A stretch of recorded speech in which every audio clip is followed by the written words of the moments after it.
Phone అక్రమ tapping కేసులో BRS అధినేత మాజీ సీఎం కేసీఆర్ కు సిట్ నోటీసులు ఇవ్వడంపై బీఆర్ఎస్ నాయకులు మండిపడుతున్నారు.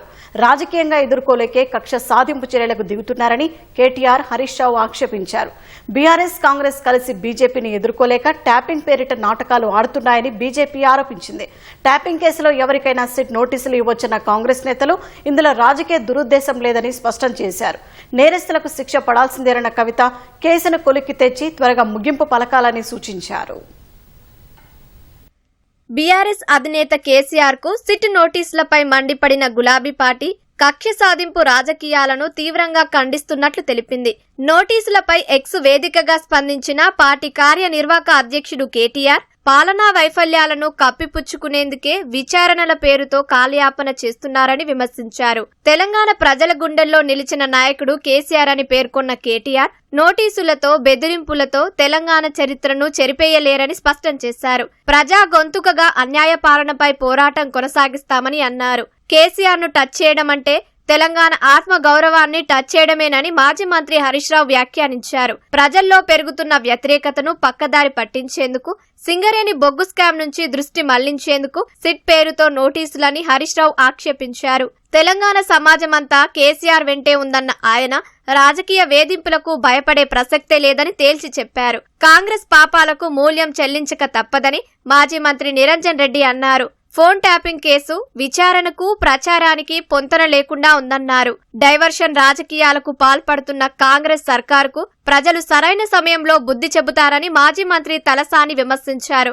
మున్సిపల్ ఎన్నికల్లో బీజేపీని ఎదుర్కోలేకనే బీఆర్ఎస్, కాంగ్రెస్ కలిసి ఫోన్ ట్యాపింగ్ పేరిట నాటకాలు ఆడుతున్నాయని ఆ పార్టీ రాష్ట్ర అధ్యక్షుడు రామచంద్రరావు విమర్శించారు. ఫోన్ ట్యాపింగ్ సహా ఇటీవల ఆరోపణలు వస్తున్న అన్ని అంశాలపై సిట్టింగ్ జడ్జితో విచారణ జరిపించాలని డిమాండ్ చేశారు. ఈ సిట్ లో ఎప్పుడు సిట్టింగ్ ఉంటది, స్టాండింగ్ ఉండదు, పని ఉండదు వాళ్ళకు. కాబట్టి ఈ సిట్ పనికి రాదు. క్విట్ ప్రో క్యో, ఇది అసలు వాళ్ళ ఇద్దరి మధ్య క్విట్ ప్రో క్యో. మమ్మల్ని లేకుండా చేయాలని చెప్పి ఒకళ్ళు నోటీస్ ఇప్పించుకొని మీడియాలో రావాలంతే, బీజేపీ కనబడొద్దని. ఇది వాళ్ళ ప్లాన్. ఒక సిట్టింగ్ హైకోర్టు జడ్జి ఒక పర్యవేక్షణ లో జ్యుడిషియల్ ఎంక్వైరీ అన్ని నిర్ణయాల మీద జరగాలి. అది మీరు సిట్కి ఇస్తారో, సిబిఐకి ఇస్తారో, అది మీ నిర్ణయం. ఈ ఒక పోలీస్ ఏజెన్సీస్ మీద మాకు నమ్మకం లేదు. ఈ ప్రభుత్వం కూడా చేస్తున్నది ఫోన్ ట్యాపింగ్ దొందే. కేసీఆర్ అంటే ఉద్యమ నాయకుడిగా తమకు గౌరవం ఉందని, ఫోన్ ట్యాపింగ్ వ్యవహారంలో ఎవరు భాగస్వాములో తేలాల్సి ఉందని పీసీసీ అధ్యక్షుడు మహేష్ కుమార్ గౌడ్ అన్నారు. ఈ కేసులో వాస్తవాలు తెలుసుకోవాలంటే సిట్ ఎవరికైనా నోటీసులు ఇవ్వవచ్చని పేర్కొన్నారు. ఫోన్ ట్యాపింగ్ విషయంలో విచారణ పారదర్శకంగా జరగాలన్న మహేష్ కుమార్ గౌడ్ సిట్ సంపూర్ణ విచారణ జరిపితేనే నిజాలు బయటకు వస్తాయని తెలిపారు. కేసీఆర్ కు నోటీసులు ఇవ్వటంలో రాజకీయ దురుద్దేశం లేదని మహేష్ కుమార్ గౌడ్ స్పష్టం చేశారు. కేసీఆర్ అంటే ఒక ఉద్యమ నాయకుడిగా మాకు గౌరవం ఉంది. ఫోన్ ట్యాపింగ్ అనేది అత్యంత హేయమైనటువంటి నేరము. ఈ నేరంలో ఎవరు భాగస్వామిలో తేలాల్సిన అవసరం ఉంది, ప్రజలు కోరుకుంటా ఉన్నారు. ఏదేమైనా సిట్ విచారణ సంపూర్ణంగా జరిగితే తప్ప వాస్తవాలు రావు. వాస్తవాలు బయటికి రావాలి. ఈ విచారణ పరిపూర్ణంగా జరగాలి.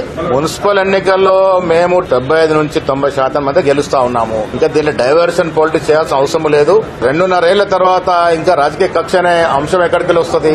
దీంట్లో ఎవరి మీద కూడా రాజకీయ కక్ష లేదు, రాజకీయ దురుద్దేశం లేదు. ఈ విచారణ పరిపూర్ణంగా జరగాలి. అప్పుడు ప్రజలు కోరుకునే విధంగా వాస్తవాలు బయటకు రావాలి.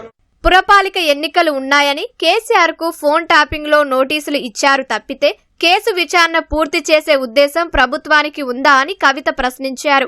ఫోన్ ట్యాపింగ్ బాధాకరమని వ్యాఖ్యానించిన తెలంగాణ జాగృతి అధ్యక్షురాలు నేరస్తులకు శిక్ష పడాల్సిందేనని స్పష్టం చేశారు. సిట్ ఏదైతే గుంపు మేస్త్రి గారు చేస్తా ఉన్నారో చాలా నాన్ సీరియస్ గా జరుగుతూ ఉంది. వాళ్ళ ఎన్నికలు జరుగుతూ ఉన్నాయి కాబట్టి కేసీఆర్ గారికి నోటీస్ ఇచ్చినారు. కాకపోతే ఇది ఎక్కడో దగ్గర కంక్లూడ్ కావాలి. కంక్లూడ్ చేసే ఉద్దేశంలో ప్రభుత్వం ఉందా లేదా అనేది ఎవరికి కూడా అర్థం కాని పరిస్థితి ఉన్నది. జరిగినటువంటి ఫోన్ ట్యాపింగ్ వ్యవహారం డెఫినెట్గా బాధాకరం. కానీ దాని తగినటువంటి పర్యవసానాలు మరి నేరస్తులు ఎదుర్కొంటారా లేదా అనేటటువంటిది వేచి చూడాలి.